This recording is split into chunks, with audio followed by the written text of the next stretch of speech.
IPLൽ Punjab കിങ്സിന്റെ super താരമായി മാറിയ ശശാങ്ക് സിംഗിനെ അശുതോഷ് ശർമ്മ എന്ന് തെറ്റായി പറഞ്ഞതിന് ക്ഷമ ചോദിച്ച് കമന്റേറ്ററായ ഹർഷ് ബോഗ്ലെ.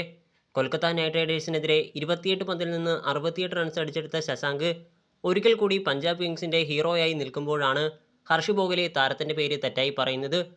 അശുതോഷ് എന്ന പേര് തെറ്റായി പറഞ്ഞതിന് ശശാങ്കിനോട് ഞാൻ ക്ഷമ ചോദിക്കുന്നു. ഈ രണ്ടുപേരുടെയും കളി നമുക്ക് പരിചിതമായി മാറിയിരിക്കുന്നു. ടീമിനു വേണ്ടി ഗംഭീരമായിട്ടാണ് അവരുടെ പ്രകടനം വരുന്നത്. നന്നായി കളിച്ചു അശുതോഷ് ശർമ്മ എന്നാണ് ഞാൻ പറഞ്ഞത്. പിന്നെയാണ് ശശാങ്ക് സിംഗ് ആണെന്ന് ഓർത്തത്. ഹർഷ് ബോഗ്ലെ തൻ്റെ തെറ്റ് വിശദീകരിക്കുന്നു. ഒരു ക്രിക്കറ്റ് മത്സരം കാണാനാണ് ഞാൻ എത്തിയത്. എന്നാൽ അങ്ങനെയൊന്നും കാണാൻ കഴിഞ്ഞില്ല. ഒരു സിനിമ പോലെയായിരുന്നു. ജീവിതത്തിൽ ഒരിക്കൽ മാത്രം സാധ്യമാകുന്നത്.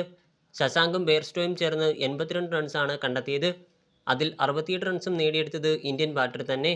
ശശാങ്കിൻ്റെ റേഞ്ചാണ് അത് വ്യക്തമാക്കുന്നതെന്നും ബോഗ്ലെ ചൂണ്ടിക്കാട്ടി.